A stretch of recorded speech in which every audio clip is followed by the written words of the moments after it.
안녕하세요. 한가을입니다. 제가 감기가 좀 심하게 걸려서 호행맹이 소리가 난다는 점 양해 부탁드립니다. 벌써 2024년의 크리스마스가 이렇게 다가왔네요. 저에게 이 크리스마스라는 날은 올 한해도 수고했고 하루 정도 마음 편히 쉬면서 다가오는 새해를 맞이하기 위한 마음가짐의 준비를 하기 위해 만들어진 날인 것 같기도 합니다. 사람들마다 크리스마스를 받아들이는 감정이나 의미 같은 게 조금씩 다 다를 거라고 생각이 되는데요. 여러분들에게는 크리스마스가 어떤 날인가요? 누군가는 사랑하는 연인 혹은 가족과 함께 시간을 보내는 그런 날일 것이고, 누군가는 또다시 솔크를 보내야 한다며 좀 신세한탄을 하는 그런 날이 될 수도 있고, 또 누군가에게는 공짜 휴가가 주어진 그런 날임과 동시에 공휴일인데도 불구하고 출근을 해야 하는 직장인들의 억장을 무너뜨리는 그런 날인 것 같기도 합니다. 저에게 크리스마스라는 날은 매년 다른 의미로 다가오는 것 같아요. 왜냐면 제 생일이 크리스마스거든요. 자, 그럼 이제 여러분들에게 생일은 어떤 날인가요? 생일 역시 누군가에게는 굉장히 기다려지고 설레는 그런 특별한 날일 것이고, 또 누군가에게는 일상처럼 평범하게 대수롭지 않게 넘겨버리는 것처럼 다들 조금씩은 다른 의미를 가지고 있는 것 같습니다. 그저 태어난 날 정도라고 생각하신 분들도 계시고요. 제 생일이 크리스마스다 보니 생일 선물과 크리스마스 선물 두 가지 모두 받을 수 있다라는 친구들의 부러움을 사기도 했고, 저 스스로도 그러니까 선물에 대한 그런 기대감과 크리스마스에 태어났다는 그런 특별함, 그런 게 굉장히 컸었는데, 어느 순간 저도 모르게 나는 크리스마스에 태어났으니까 내 생일은 특별해야 돼 라는 의미 부여를 점차 하기 시작하더니, 나중에는 생일 축하의 수가 나의 인기고 나의 인기가 곧 나의 행복이다 라고 생각을 했던 것 같아요. 그렇게 생각했던 저는 매년 올해는 작년보다 더 많은 축하를 받아야 돼, 이런 강박을 좀 가지고 살아갔던 것 같아요. 그래야 올해가 작년보다 더 행복한 거니까. 그런데 그 강박이 점점 심해지더니 욕심이 되었고, 어느 순간부터는 나 작년보다 축하를 덜 받으면 어떡하지? 라는 걱정까지 들면서 스트레스를 받았던 것 같습니다. 축하를 작년보다 적게 받는다는 것은 작년보다 덜 행복한 하루를 보낸다 라는 뜻으로 받아들였던 저니까요. 딱 잘라 말해서 작년보다 불행한 하루로 기억이 되는 거죠. 그 생일이라는 게, 크리스마스라는 게. 그래서 크리스마스가 다가오면 괜히 떨리기도 하고 겁도 나면서 약간 좀 그랬던 것 같습니다. 다행히도 지금은 그렇지 않고요. 이처럼 분명 과거의 저와 비슷한 고민을 가지신 분들이 계실 거라고 생각을 합니다. 그래서 언제부터 이런 고민이 생겼는지, 또 언제부터 괜찮아졌는지 그런 거에 대해서 한번 말씀을 드려보려고 합니다.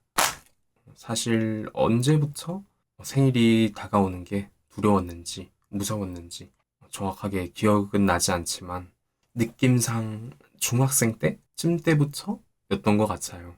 뭔가 축하받는 숫자 그런 거에 조금 집착을 하게 되고 좀 신경을 굉장히 많이 썼던 것 같습니다.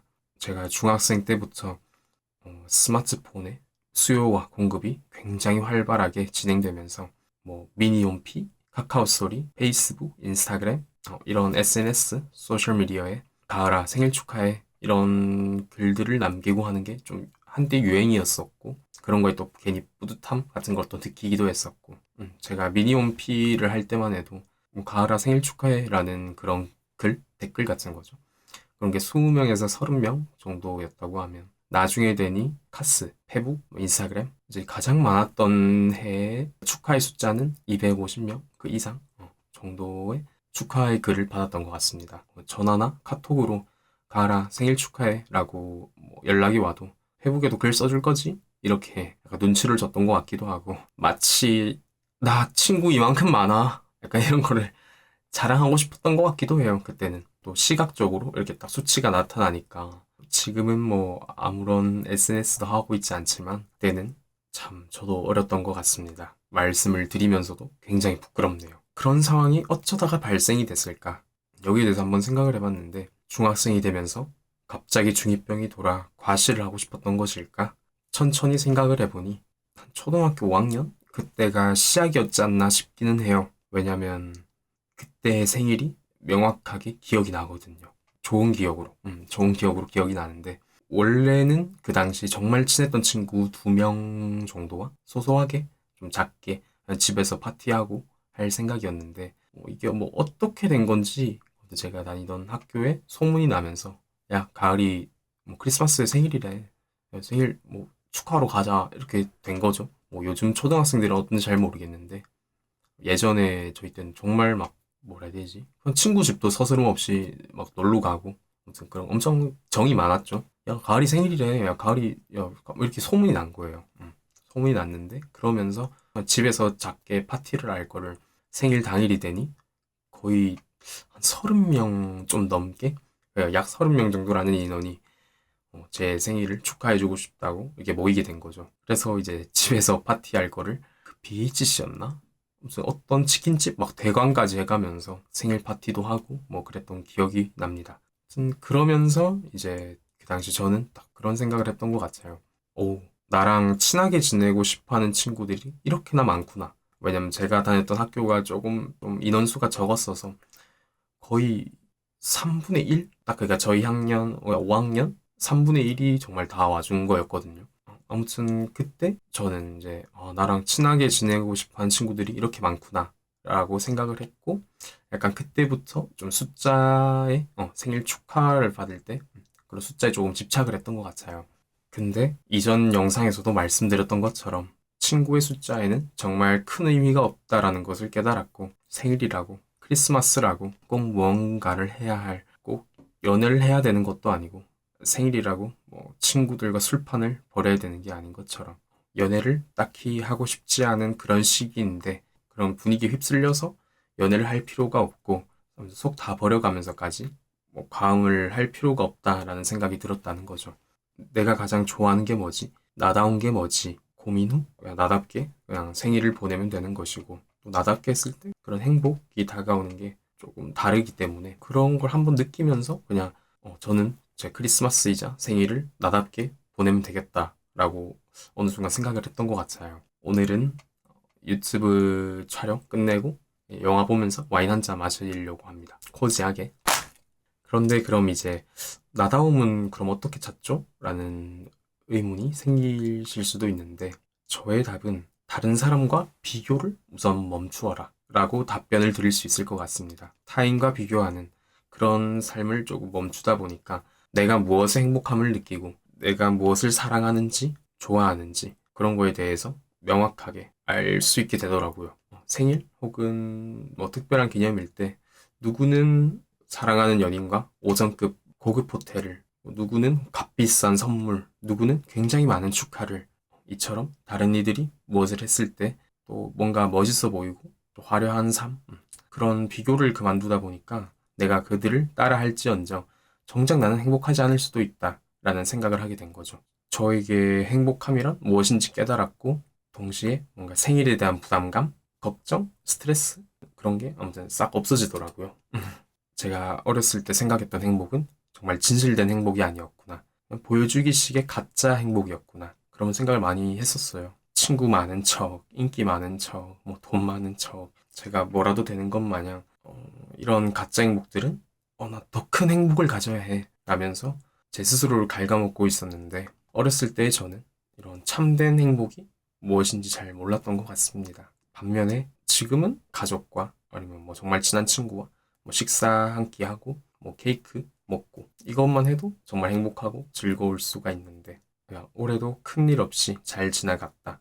뭔가 이런 안도감 그런 것도 들고 그냥 이런 게 저에겐 행복인 것 같아요. 그러니까 너무 화려하고 그런 것만 너무 찾기보다는 편안하게 이처럼 행복의 기준이 사람들마다 다 다르겠지만 그러니까 너무 큰 행복만 쫓는다는 것은 별로 좋지 않다고 저는 그렇게 생각합니다. 특히 남에게 보여주기 위한 행복, 나 이만큼 행복해 라면서 그냥 보여주는 거죠.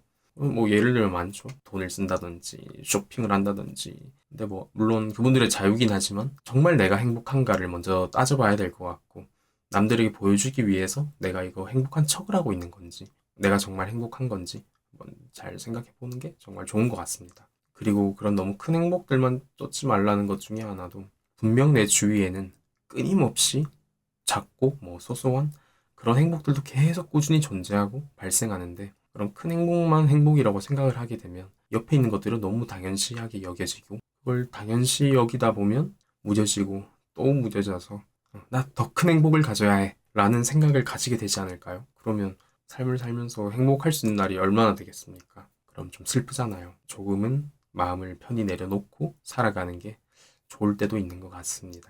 예, 또 이렇게 이야기를 하다 보니 또 한가을의 다른 모습을 보여드린 것 같기도 한데, 혼자 진지해진 것 같아서 약간 부끄럽네요.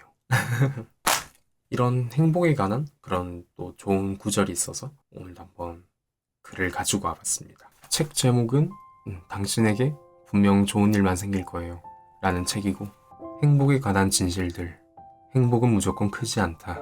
복권에 당첨되거나 사랑을 쟁취하는 것만이 행복이 아니다. 그런 것들만 행복이라 부를 수 있다면 세상에는 불행한 사람들만 가득할 것이다. 거대한 행복 주변에 있는 작고 사소한 행복에 집중해보면 나를 웃게 할 일들은 어디에나 있다는 걸 알게 된다. 행복은 멀리 있지도 않고 커다랗지도 않다. 그저 내가 행복이라고 여기기만 한다면 무엇이든 행복이 될 수 있다. 그게 남들은 별것 아니라고 생각하는 하찮은 것일지라도 말이다. 하루라도 빨리 행복에 관한 정의를 다시 내릴 수만 있다면 우리가 행복할 수 있는 날은 그만큼 더 늘어날 것이다. 끝으로 2024년 모두들 너무 고생 많으셨고 수고 많으셨습니다. 올해도 잘 이겨낸 여러분들을 위해 격려와 칭찬을 아끼지 말고 본인 여러분 스스로에게 해주시길 바랍니다. 저 한가을 역시 올해가 굉장히 다사다난한 그런 한 해였는데 잘 이겨냈고 잘 버텨냈고, 또 어차피 저희의 내일은 오늘보다 더 행복할 거니까요. 걱정하지 마시고 다들 힘내봅시다. 오늘 2024년 크리스마스 제 생일인데 제가 이렇게 촬영을 할 수 있다는 것은, 또 여러분이 제 영상을 봐주신다는 것에 굉장히 감사하고 행복합니다. 메리 크리스마스. 한가을이었습니다.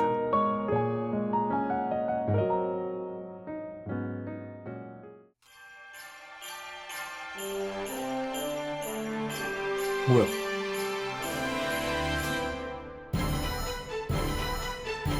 뭐야? 대박.